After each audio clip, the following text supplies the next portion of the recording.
Perfecto. Y bueno, hay que empezar. Bienvenidos a todos y gracias por acompañarnos hoy en nuestra sesión final a diabetes gestacional y salud prenatal, estrategias para el acompañamiento comunitario. Antes de presentar a nuestro ponente, quisiera mencionar brevemente algunos puntos. Si durante la presentación les surge alguna pregunta, por favor escríbenla en el chat o en la sección de Q&A, que es preguntas y respuestas, y las abordaremos al final de la presentación. Como siempre, en algún momento del día hoy recibirán un correo electrónico de seguimiento con el PDF de la presentación, así como los enlaces a la grabación y la evaluación. Recuerden que si desean recibir un certificado de finalización exitosa, se requiere enviar la evaluación. Y por último, si alguno de ustedes está dispuesto a quedarse un momento más después de la presentación, dos colegas mías de nuestro equipo de comunicación de MCN van a estar aquí para realizar unas breves entrevistas con ustedes sobre sus impresiones o sus opiniones acerca de esta serie. Sería estupendo si algunos de ustedes estuvieran dispuestos a participar en ellas. Bueno, vamos a continuar. Nuestra ponente de hoy es la doctora Paula M. Latortue Albino. La doctora Albino es una médica haitiana puertorriqueña que completó sus estudios universitarios en la Universidad de Cornell y se graduó magna cum laude en la Facultad de Medicina de la Universidad de Puerto Rico. Completó su residencia en el Boston Medical Center y ha sido profesora en la Facultad de Medicina de la Universidad de Boston, donde ha prestado atención obstétrica y ginecológica integral. En 2023 participó en el comité organizador de la primera conferencia de salud haitiana, centrada en los retos de la atención sanitaria en las comunidades haitianas y haitiano-estadounidenses. Actualmente es miembro de la Facultad de la Universidad George Washington en Washington, D.C. Y con eso le paso la palabra a usted, doctora. Gracias por estar aquí. Muchas gracias, Marta. Un placer para mí y un honor estar aquí el día de hoy. Espero que con esta presentación podamos discutir algunos temas importantes en términos del cuidado de la salud de las mujeres embarazadas con diabetes. Espero poder contestar muchas de sus preguntas también. No tengo ningún conflicto. Los objetivos para hoy son discutir cómo se diagnostica la diabetes gestacional, identificar los riesgos de la diabetes tipo 1, tipo 2 y gestacional que pueden tener en el embarazo, comprender cómo se controla y se trata la diabetes durante el embarazo y discutir cómo apoyar a las mujeres embarazadas que viven con diabetes para que mantengan su salud y podamos promover resultados positivos en el embarazo, disminuyendo los riesgos tanto para mamá como para el embarazo y el niño por nacer. Vamos a empezar hablando sobre la diabetes gestacional. Primero, ¿cuáles son los factores de riesgo para la diabetes gestacional? Es importante saber que la diabetes gestacional puede afectar más o menos un 10% de los embarazos. En algunas comunidades donde vemos más personas con factores de riesgo, ese porcentaje puede ser más alto. Y algunos de los factores de riesgo incluyen el sobrepeso y la obesidad antes de empezar el embarazo o temprano en el embarazo, la inactividad física, es decir, alguien que no está haciendo ejercicio eh, varias veces a la semana, historial de diabetes en la familia cercana. Si la persona tiene un historial de haber tenido un bebé de más o menos 9 libras o más en el pasado, al momento de nacer, aun si en ese momento no fue diagnosticada con diabetes gestacional, se considera que ese es un factor de riesgo para un embarazo en el futuro. Definitivamente si la paciente tuvo diabetes gestacional en un embarazo anterior, eso es un factor de riesgo, podría suceder nuevamente. Si la persona tiene una condición del corazón, presión alta o el colesterol alto, estos son factores de riesgo. Y si la persona tiene prediabetes o alguna condición que predisponga a la prediabetes o a la diabetes, todos estos son factores de riesgo para la diabetes gestacional. ¿Qué es la diabetes gestacional? Pues la diabetes gestacional es cuando una persona desarrolla azúcar alta durante el embarazo.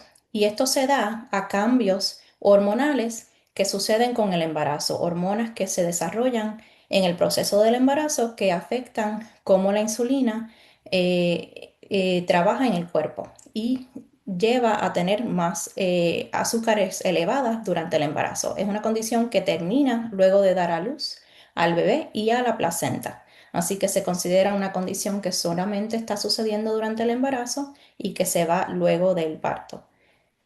Usualmente lo diagnosticamos más o menos a los 6 meses de embarazo, entre las 24 y 28 semanas del embarazo. Y es importante hacer este diagnóstico porque aumenta mucho el riesgo para la mujer embarazada y para el bebé de tener algunos efectos secundarios. Así que es una condición que toda persona embarazada, toda mujer embarazada, le vamos a hacer prueba de cernimiento para la diabetes gestacional en algún momento del embarazo. La prueba de detección, ahí les voy a hablar primero de la prueba que es más común ver en los Estados Unidos y en Puerto Rico. Y usualmente es una prueba de detección que tiene dos pasos. Como dije anteriormente, lo vamos a hacer más o menos entre las semanas 24 y 28 del embarazo, más o menos cuando la persona tiene 6 meses de embarazo. El primer paso es una prueba de tolerancia de glucosa de 1 hora. La persona va a la clínica o al laboratorio, no tiene que estar en ayuna y se toma un líquido que tiene 50 gramos de azúcar y se hace la prueba de sangre 1 hora luego de esto. Si no se pasa esa primera prueba, entonces la persona debe hacer la segunda prueba, que es una prueba que toma más tiempo. Para esa segunda prueba, si viene en ayuna, se toma la sangre y se ve la glucosa antes de que se tome la glucosa. Y luego se le da esta bebida que tiene 100 gramos de azúcar. Se hace la prueba de sangre 1 hora, 2 horas y 3 horas luego de tomar la bebida. Eh, Algunas clínicas hacen una prueba solamente, en vez de hacer estos dos pasos, hacen una prueba de 2 horas que se hace en ayunas con 75 gramos de azúcar. Así que en ocasiones pueden ver eso también. Voy a revisar entonces ahora lo que son los resultados que no son normales para esas pruebas. Si la persona se hace el primer paso, que es la prueba de glucosa de 50 gramos, queremos ver un nivel de glucosa usualmente por debajo de 135 o de 140 miligramos por decilitro. Eh, pero le puse aquí tres resultados distintos porque algunas clínicas van a utilizar distintas guías para determinar quién pasa o no pasa esa primera prueba de la diabetes gestacional. Así que esto puede ser un poquito confuso, pero la idea detrás de esto es que usualmente si estamos en una comunidad donde se considera que hay más alto riesgo de diabetes gestacional, vamos a utilizar una guía donde ese número va a ser un poquito más bajo. En la mayor parte de las comunidades, por lo menos las comunidades donde yo he trabajado, usualmente hemos utilizado 135 o 140 como lo que se considera un resultado positivo, más 135 o más o 140 o más. Em, Si la persona no pasa ese primer paso de la prueba, entonces se tiene que hacer la segunda prueba, que es la prueba de 3 horas en ayuna, con los 100 gramos de glucosa. Y estos son los resultados que se consideran positivos. Es decir, si en ayuna el azúcar es 95 o más, se considera se considera positivo esa prueba. Es decir, no se considera que no es normal. A 1 hora de tomar la glucosa es 180, 2 horas 155 y 3 horas son 140. Si en algunos sitios se utilizan una guía donde estos números son un poquito distintos. Pero si la persona tiene dos resultados que son anormales, que son elevados, entonces se considera que esa persona no pasó la prueba y que tiene diabetes gestacional. Si uno de estos resultados es por encima de 200, no importa lo que los otros resultados digan, esa persona se considera que tiene diagnóstico de diabetes gestacional y algunos laboratorios puede ser que hasta le indiquen a la persona que ya terminó la prueba, aun si solamente ha llegado a 1 o 2 horas de la prueba. Así que vamos a decir que pues, hicimos el diagnóstico y la persona tiene diabetes gestacional. ¿Cuáles son los próximos pasos? Los próximos pasos son hablar acerca de cómo vamos a monitorear la glucosa en esa persona. Usualmente la mayor parte de las pacientes van a utilizar un glucómetro y yo creo que ustedes han tenido otras presentaciones donde se ha hablado un poquito acerca del uso del glucómetro. Eh, Esto es bien común en las personas con diabetes tipo 2 y nosotros recomendamos que las pacientes se hagan la prueba 4 veces al día, en la mañana, en ayunas, y luego 1 hora o 2 horas después de cada comida, lo que sea más fácil para esa persona hacer. A algunas personas es más conveniente hacerlo 1 hora o 2 horas después de la comida.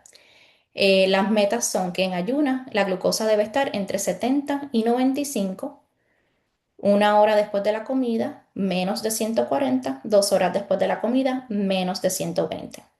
Y estamos buscando que por lo menos el 80% de las medidas estén por debajo de esas metas, estén bajo control. Así que no tiene que ser 100%, pero 80%. Si el 80% no están bajo control, pues tenemos que hablar acerca de medidas para tratar de controlar la glucosa, sea a través de dieta y ejercicio o añadiendo, además de la dieta y el ejercicio, algún medicamento.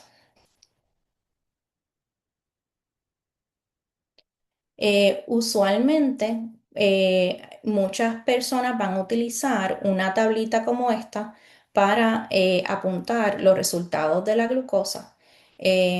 Y muchas veces hay clínicas que le dan hasta una libretita que las personas pueden utilizar para ir escribiendo la fecha y cada uno de los resultados de azúcar en ayunas y después de las comidas. También usualmente hay una área donde la gente puede escribir qué fue lo que comió o si notó que hubo algo que comió que pudo haber alterado o aumentado más la glucosa que otras comidas. Y esto nosotros lo utilizamos en la clínica como proveedor de salud durante el embarazo. Es importante yo ver esta información cuando me reúno con la paciente para tomar decisiones acerca de si tenemos que hacer algún ajuste al plan de cuidado. Y creo que esto puede ser bien útil también para las personas para que tengan más entendimiento de su condición. Y he tenido muchas pacientes que se dan cuenta que hay comidas que le alteran el azúcar más que otras y pueden hacer pequeños ajustes incluso antes de venir a verme a su próxima cita médica. Algunos glucómetros hoy en día vienen con un programa y para pacientes que tienen acceso a un teléfono inteligente o tienen acceso a una computadora, a veces ese programa puede hacer estas tablitas por su cuenta. Pero de todas formas, a veces para muchas personas que no tienen esa facilidad o no se les hace fácil utilizar la tecnología, escribirlo en una libreta o en papel puede ser bien, les puede ayudar bastante, puede ser bien útil. Esto es un ejemplo, por ejemplo, de cómo algunas personas llenan estas tablas y cómo podemos ver fácilmente cuáles son los laboratorios o las pruebas de glucosa que son elevadas y también asociarlas con algo de la dieta que pudo haber causado esa elevación.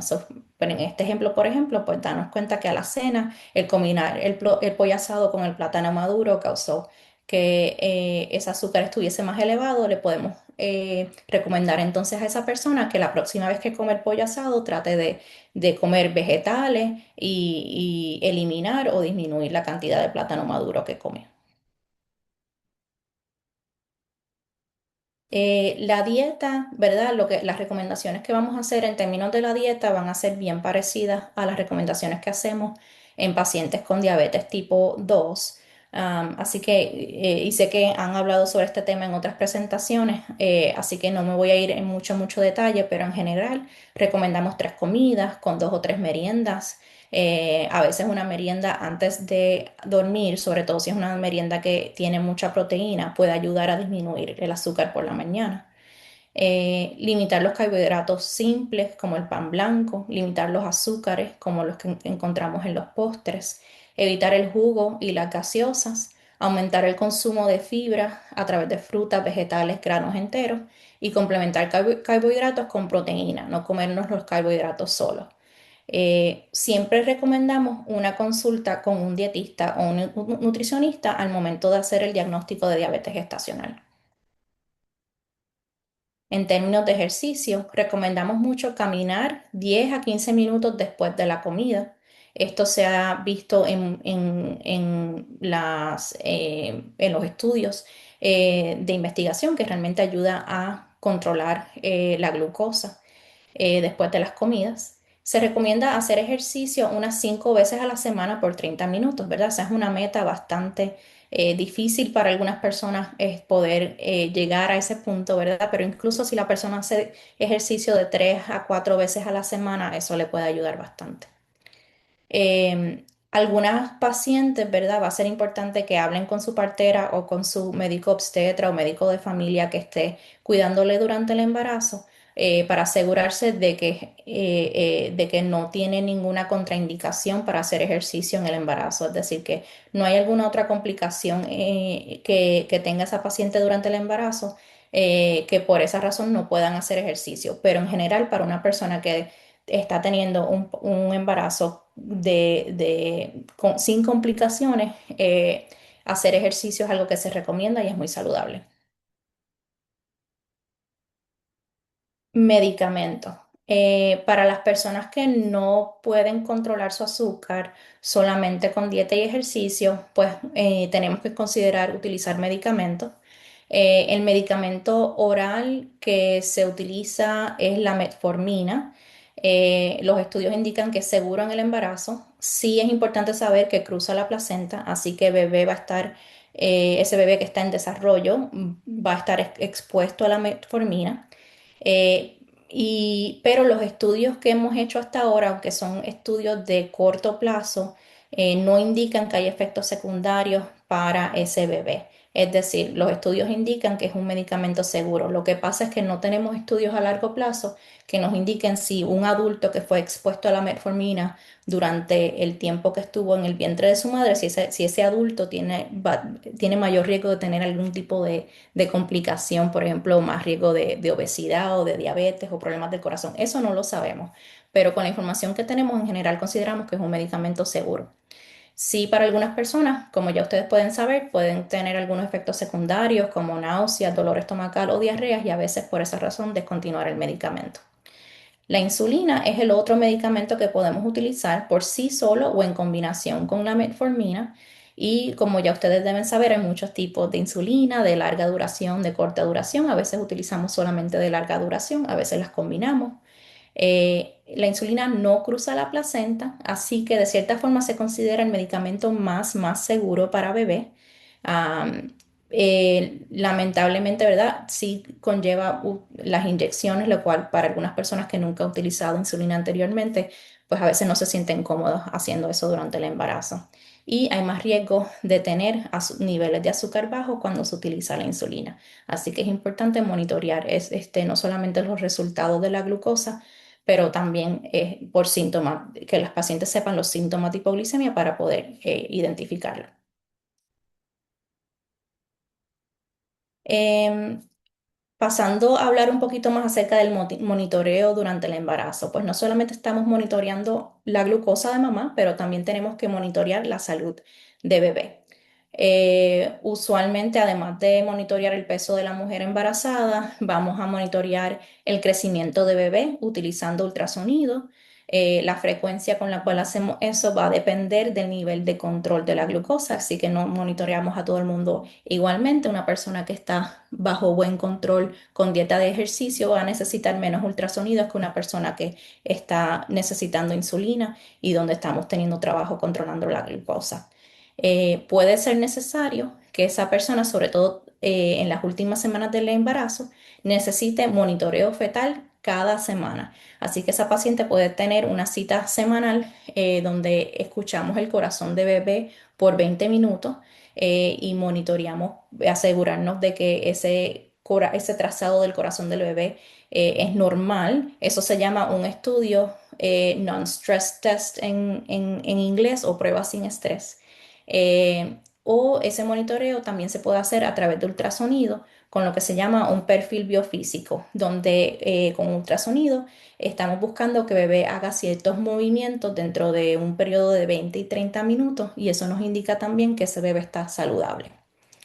Eh, Así que como pueden ver, sobre todo a lo último del embarazo, una paciente con diabetes gestacional puede ser que esté yendo al doctor varias veces a la semana entre la cita con su médico obstetra, médico de familia o partera y también las citas con nutricionistas y las citas para monitoreo de bebé. ¿Cuáles son los riesgos de la diabetes gestacional? Pues para la mujer embarazada que tiene diabetes gestacional, tiene un mayor riesgo de ciertas complicaciones, como por ejemplo preeclampsia, que es una condición de presión alta en el embarazo. Cuando la preeclampsia es severa, puede aumentar el riesgo de convulsiones y tener un daño al hígado o daño a los riñones, que usualmente es un daño que se va, pero en el momento puede ser una situación bastante delicada. Hay mayor riesgo de necesitar una cesárea para tener a su bebé. Y también hay un riesgo después del embarazo de tener diabetes tipo 2. Y siempre recomendamos un estudio de detección de diabetes tipo 2 postparto para asegurarnos que esa persona no tiene diabetes tipo 2. Pero también es importante que esa persona continúe a ver a su médico primario y quede siguiendo las guías generales para las pruebas de detección de diabetes tipo 2, que esa persona debe, ¿verdad? Cada año o cada 2 años tenga su monitoreo para asegurarnos de que no desarrolle prediabetes o diabetes tipo 2. Para bebé o para el feto, los riesgos incluyen un riesgo de peso elevado al nacer, es decir, un bebé que pese 9 libras o más, riesgo de azúcar baja al nacer, dificultad respirando, transicionando a respirar por sí solo luego de nacer. Estas dos cosas son indicaciones para una posible admisión al intensivo neonatal, lo cual puede hacer que bebé esté en el hospital un periodo más largo de tiempo.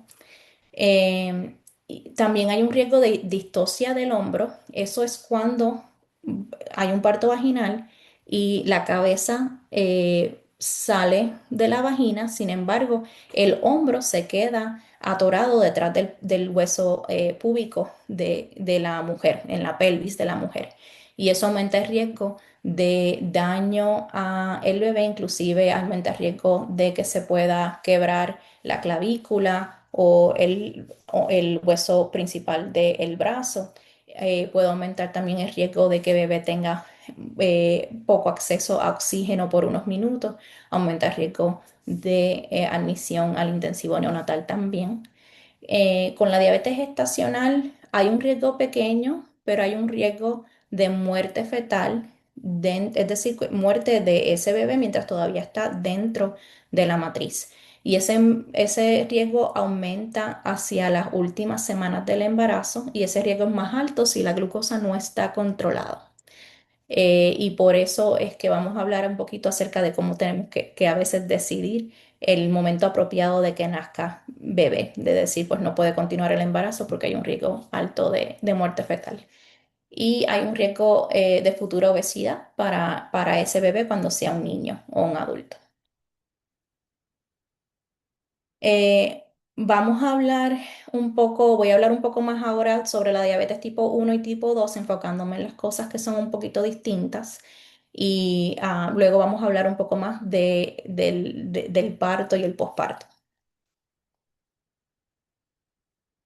La diabetes tipo 1 y tipo 2 pues son condiciones preexistentes. Usualmente sabemos que la persona tiene esa condición antes de que quede embarazada, aunque en ocasiones diagnosticamos a las personas con diabetes tipo 2 cuando vienen a su primera cita prenatal. Eso puede suceder a veces. Es importante que hagamos algunas cosas antes del embarazo o en la etapa temprana del embarazo. Eso incluye asegurarnos de que haya buen control del azúcar, que esa persona tenga cita con sus médicos primarios o con un obstetra. Esto es bien importante, sobre todo una persona que está pensando en quedar embarazada y tiene diabetes tipo 1 o tipo 2, que antes de quedar embarazada intente ver a su médico primario, intente ver a un obstetra ginecólogo también. Em, Hacer un examen de la vista, porque sabemos que las personas con diabetes tienen mayor riesgo de problemas de la vista, y una evaluación de los riñones y del corazón, y eso incluye laboratorio y un electrocardiograma. Si esa persona no está embarazada todavía y su diabetes no está controlada, se recomienda utilizar un método para prevenir o posponer el embarazo hasta que la diabetes esté mejor controlada. Y esto es para disminuir el riesgo de pérdida del embarazo y de otras complicaciones que podrían ocurrir. ¿Cuáles son los riesgos de la diabetes tipo 1 y tipo 2 en el embarazo? En azul tienen los riesgos que son parecidos a los riesgos en la diabetes gestacional. Por ejemplo, para la mujer embarazada continúan a tener un riesgo de preeclampsia o de necesitar una cesárea, pero también hay mayor riesgo de complicaciones de la diabetes durante el embarazo, como problemas del ojo, del corazón o de los riñones. Y también la mujer embarazada con diabetes tipo 1 y tipo 2 está a mayor riesgo de tener cetoacidosis diabética, lo cual es una emergencia y necesita ser tratado inmediatamente, tanto para la salud de mamá como para la salud del bebé por nacer. Para el embarazo o el feto, pues todavía tenemos esos riesgos elevados de tener un peso elevado al nacer, azúcar baja al nacer, dificultad respiratoria, distocia de hombro. El riesgo de muerte fetal es más elevado para pacientes con diabetes tipo 1 y tipo 2 que para pacientes con diabetes gestacional. Hay riesgo de futura obesidad, pero también, como mencioné, hay riesgo de pérdida del embarazo en el primer trimestre o en el segundo trimestre. También hay mayor riesgo de defectos del desarrollo del embrión y del feto, y hay un mayor riesgo de un nacimiento prematuro, muchas veces porque como obstetras tenemos que tomar la decisión de que bebé tiene que nacer más temprano para evitar una muerte fetal.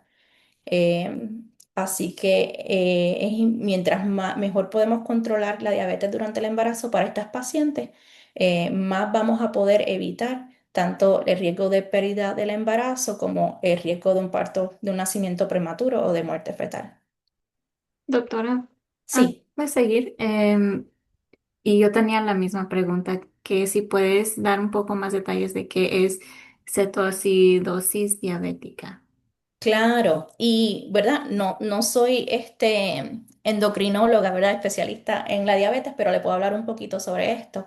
La cetoacidosis diabética es una condición que le puede dar a las personas con diabetes tipo 1 o tipo 2, donde las azúcares están bien elevadas. Usualmente tienen que estar por encima de los 300.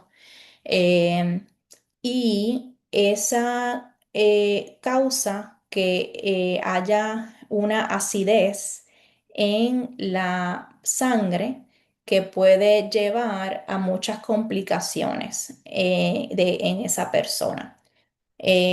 Usualmente síntomas pueden incluir náuseas, dolores del vientre. Usualmente la gente no se siente bien, pueden estar sudando o hasta pueden presentarse de forma alterada, como diciendo cosas que no hacen sentido o con pérdida de, un poquito como mareos, pérdida de conocimiento. Es una situación de emergencia para cualquier persona, sea esté embarazada o no embarazada, y usualmente necesitan tratamiento en el hospital con insulina, con fluidos por vena y con otros medicamentos, otras intervenciones para proteger su salud, incluyendo la salud del corazón, porque están a alto riesgo de tener complicaciones. Em, para algunas personas, por ejemplo, tener una infección, estar enferma con una infección de orina, por ejemplo, puede ser algo que les lleve a tener una diabetes, una cetoacidosis diabética. Pero ¿verdad? Es importante que sepamos que esto puede suceder a cualquier persona con diabetes tipo 1 y lo vemos un poquito menos en diabetes tipo 2, pero lo vemos en diabetes tipo 2 también y puede ser bastante peligroso. Gracias. Para bebé, para las mujeres embarazadas, en el momento que la mujer embarazada tiene cetoacidosis diabética, aumenta el riesgo a 20% de que tenga una muerte fetal en ese momento. Así que para nosotros es una emergencia para tanto para mamá como para bebé.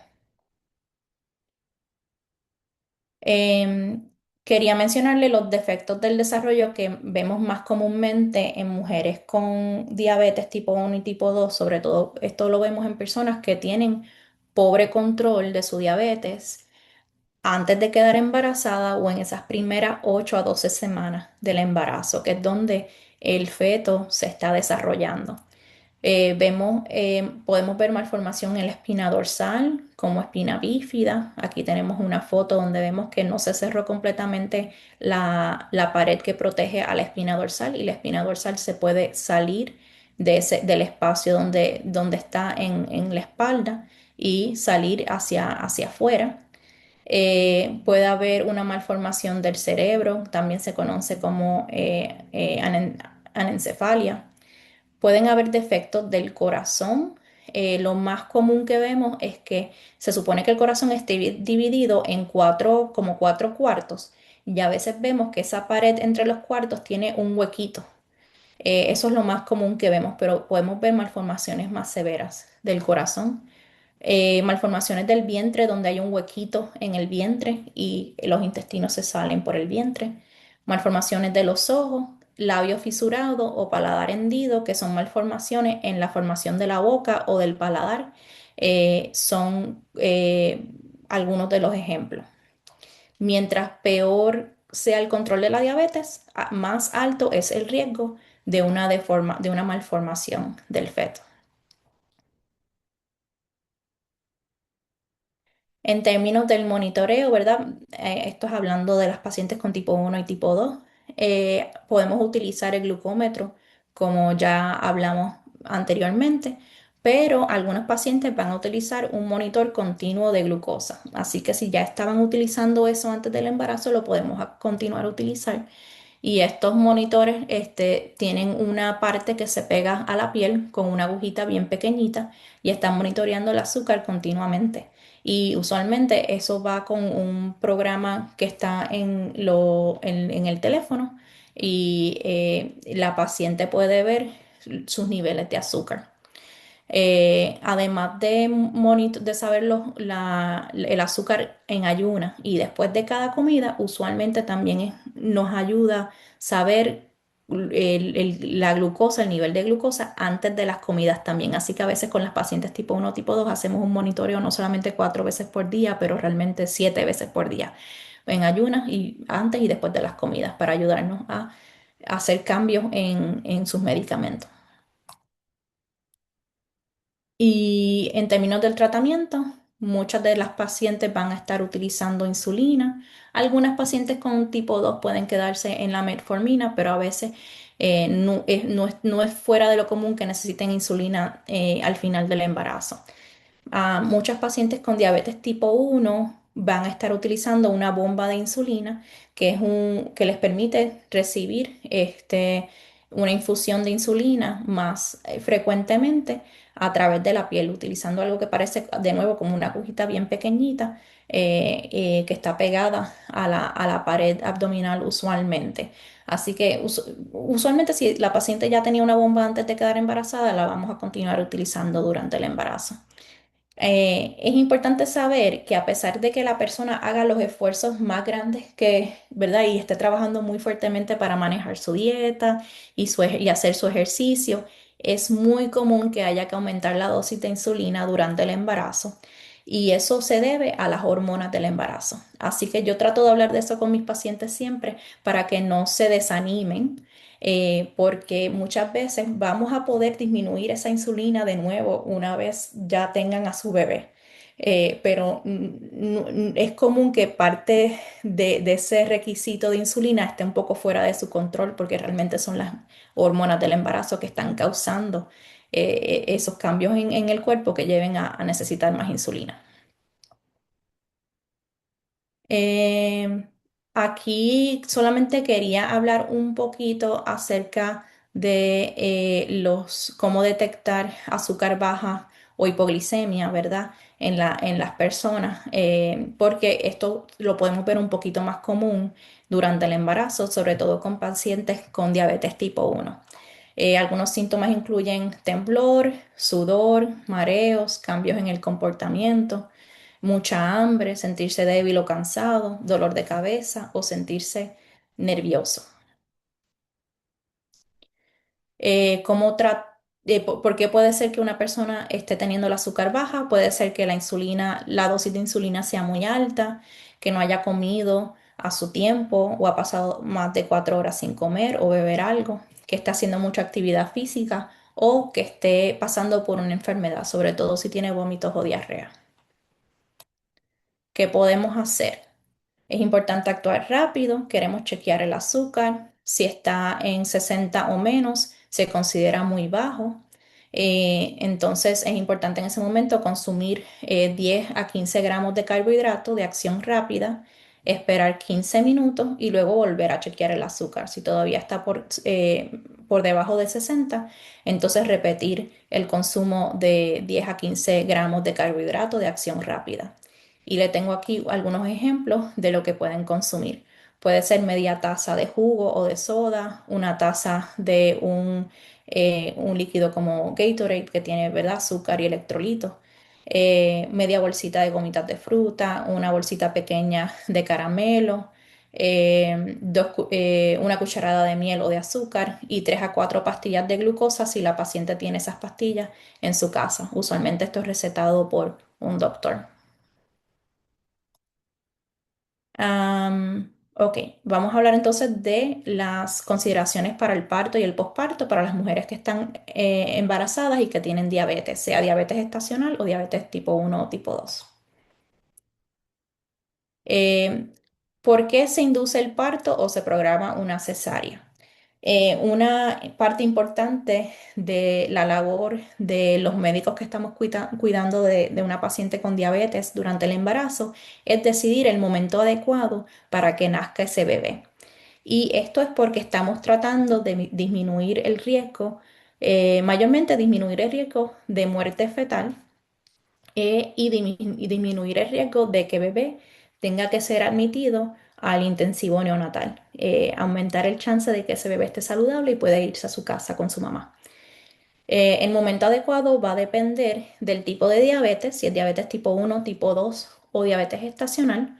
Con las pacientes tipo 1 y tipo 2 a veces teniendo que tener a su bebé un poco más temprano.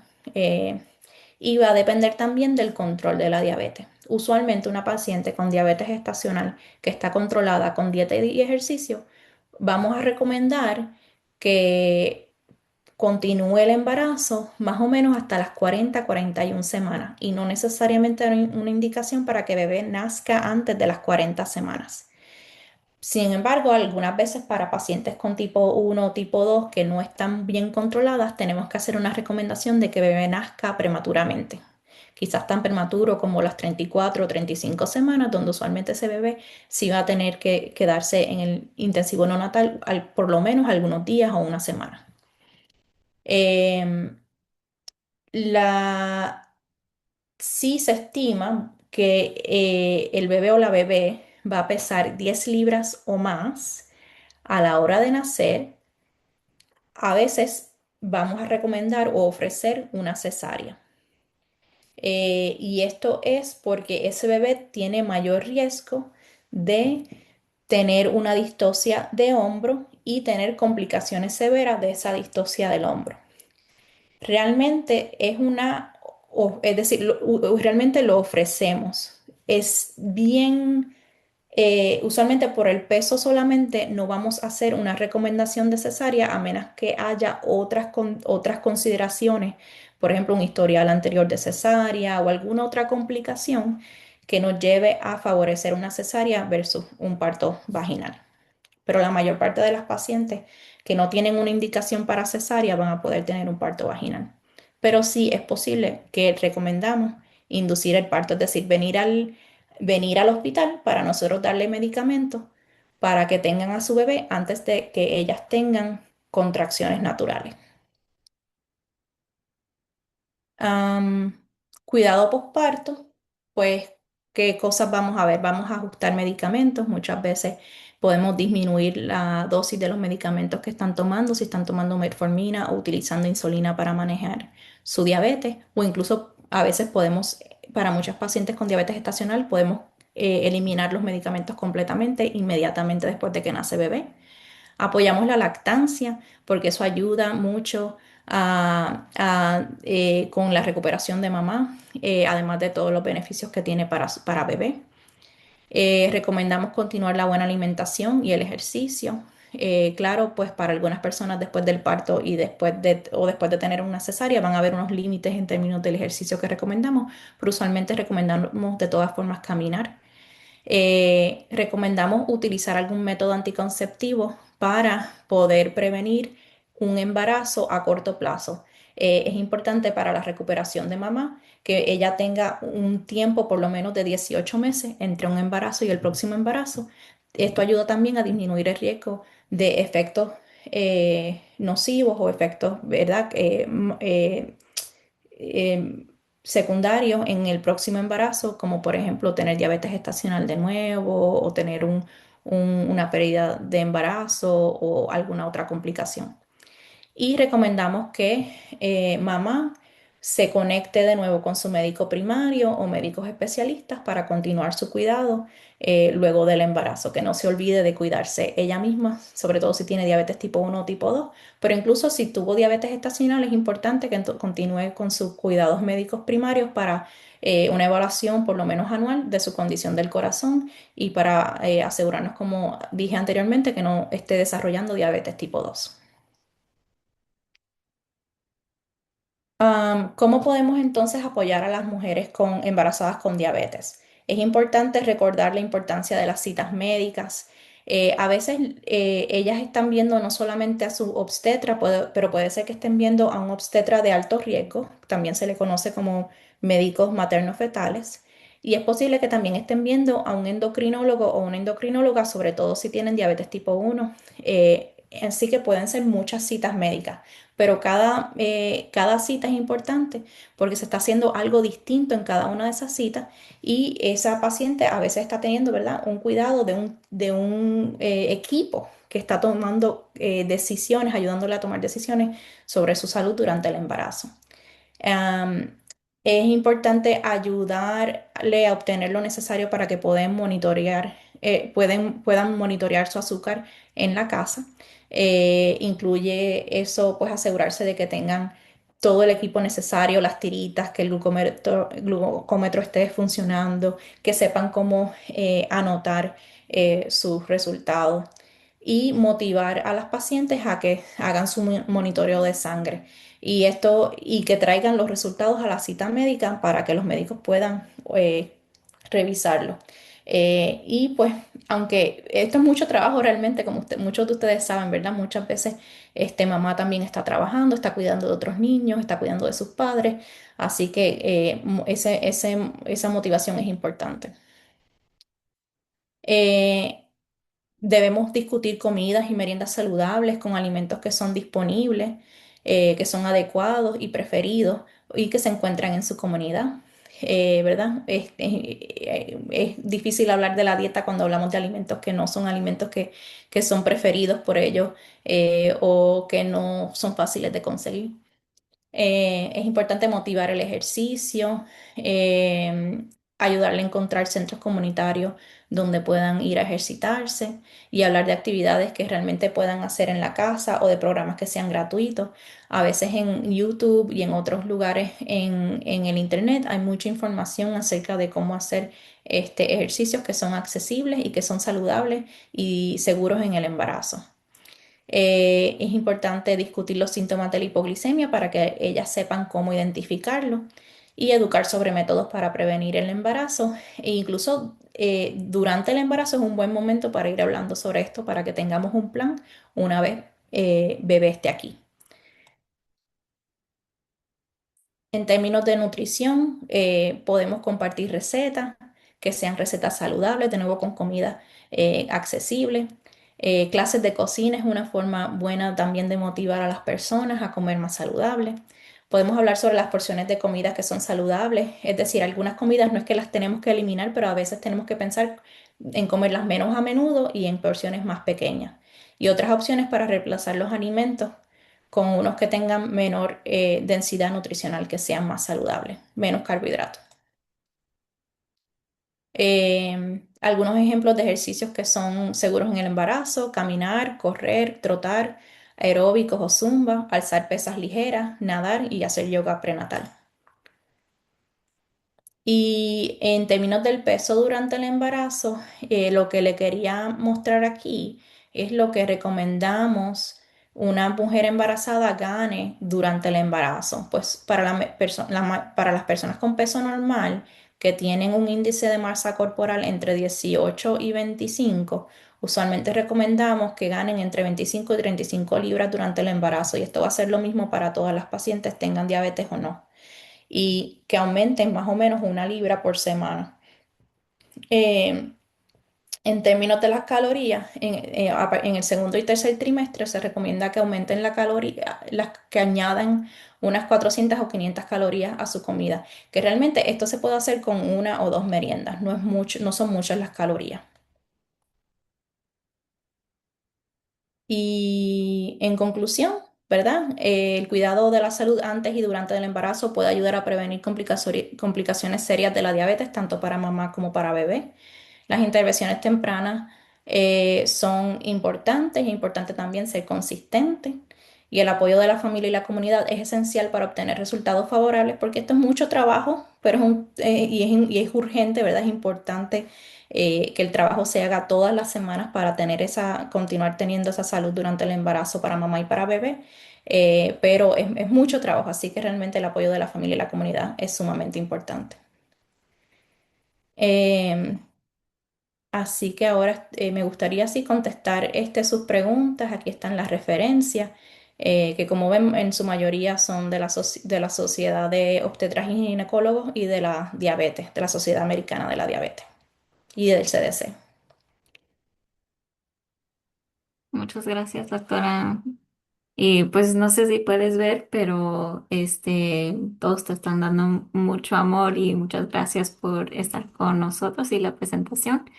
Y sí, para las preguntas, tenemos para la primera, las estadísticas sugieren que eventualmente estas mujeres desarrollan diabetes después del embarazo. ¿Qué qué puede decir sobre esto o si hay en dónde puede encontrar más información?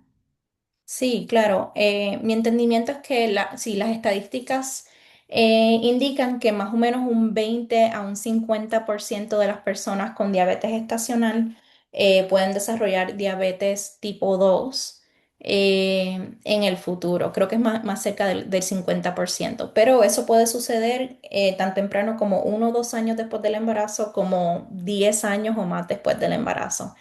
Así que se recomienda que las personas que tuvieron diabetes gestacional pues continúen a monitorear su nutrición. Es decir, no necesariamente tienen que estar en una dieta bien restrictiva, pero que traten de tener una dieta saludable y traten de continuar haciendo ejercicios regularmente luego del embarazo para disminuir su riesgo de diabetes tipo 2 en el futuro, y que continúen a ver a su médico primario o a su proveedor de salud primario regularmente. Gracias. La siguiente pregunta tenemos si no es peligroso hacer las pruebas de tolerancia Tolerancia en el embarazo. a a la glucosa o se podría usar en lugar al A1C. Ah, ok, esa es una buena pregunta.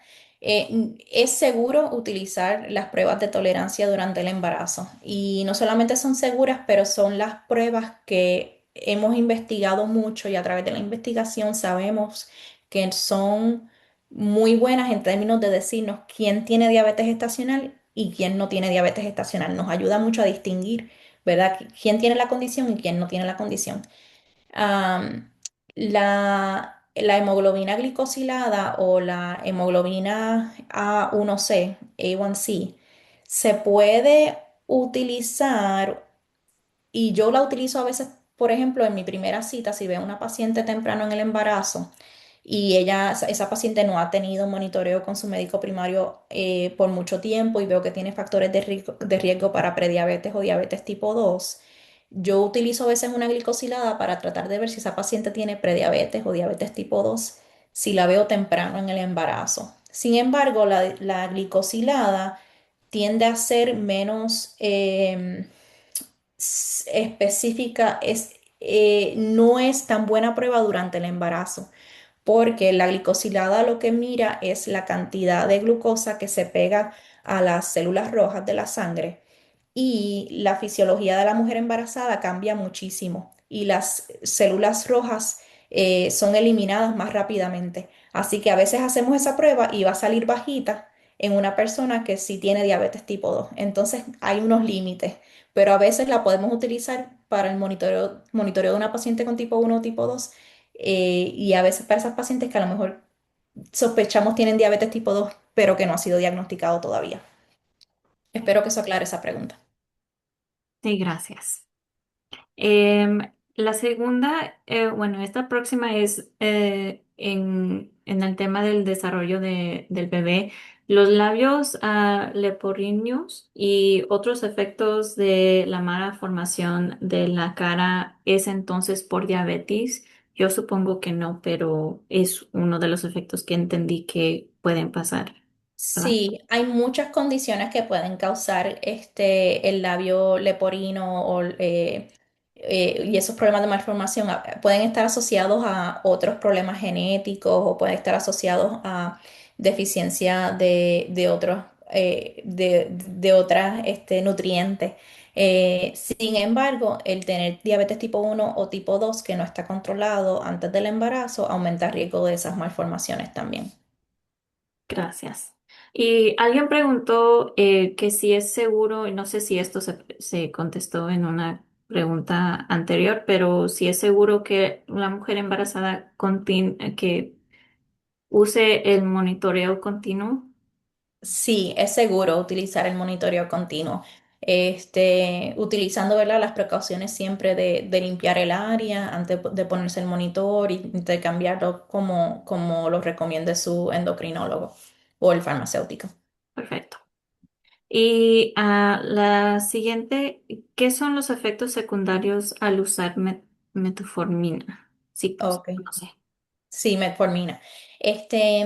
Pues la metformina para algunos pacientes le va a hacer sentir con náuseas, dolores estomacales o diarrea. Usualmente esos efectos secundarios son de corta duración si continúa utilizando la metformina, pero para algunas personas esos efectos secundarios continúan y les molestan tanto que quieren parar la metformina.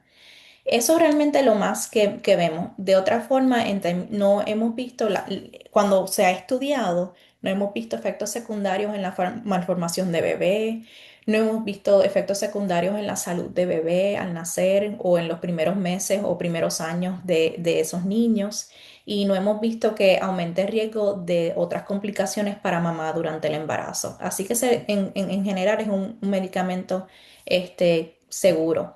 Hay muchos otros medicamentos que se utilizan en la diabetes tipo 2 en personas que que no están embarazadas, que no las recomendamos en el embarazo porque no tenemos estudios realmente que nos indiquen que sean seguros.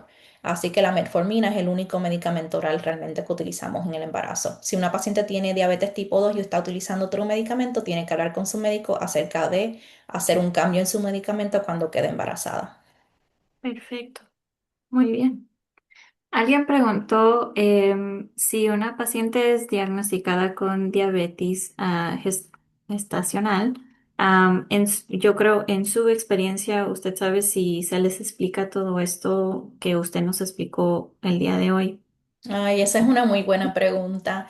Yo creo que no siempre se explica, en verdad, idealmente se explican muchas de las cosas que hablamos el día de hoy, pero yo creo que hay que entender que muchas veces un proveedor de salud lo que tiene son 15 o 20 minutos para reunirse con su paciente, no solamente explicarle que los resultados del laboratorio muestran que tiene diabetes estacional, pero también hablar acerca de cómo obtener el glucómetro, cómo monitorear el azúcar, cómo esto puede afectar al bebé. Entonces yo entiendo que quizás es una versión mucho más resumida de lo que hablamos el día de hoy. Eh, Algunos centros de salud o algunas clínicas puede ser que tengan una enfermera que hace un poco de esta educación o a veces esos pacientes pueden ver a un médico materno-fetal que tiene más tiempo para discutir todos estos detalles con ellas, pero yo sé que eso no siempre sucede. De allí que yo creo que realmente es importante que hayan otras personas, ¿verdad? Otros recursos, además del médico, accesibles como enfermeras que puedan trabajar la parte de educación, proveedores de la salud, nutricionistas, para apoyar un poquito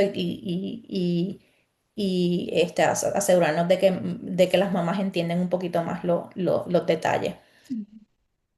Perfecto, muchas gracias. Y yo creo por último, no sé si aquí en las preguntas y respuestas si se estaban contestando entre ellos, pero dice alguien, por favor, si puede hablar sobre la presión alta y sus riesgos, pero luego alguien contesta solo cuando están embarazadas, se llama preeclampsia y la presión arterial alta. Sí, la preeclampsia, ¿verdad? Hablar de hipertensión, de hipertensión durante el embarazo, incluyendo la preeclampsia, creo que es otra presentación para otro día porque es un tema muy importante, porque es una de las complicaciones más comunes que vemos en el embarazo y a muchas personas le sucede que tienen este problema durante el embarazo. Pero para decirlo en forma sencilla, pues la preeclampsia o la hipertensión gestacional es una condición donde sube la presión de la persona embarazada durante el embarazo.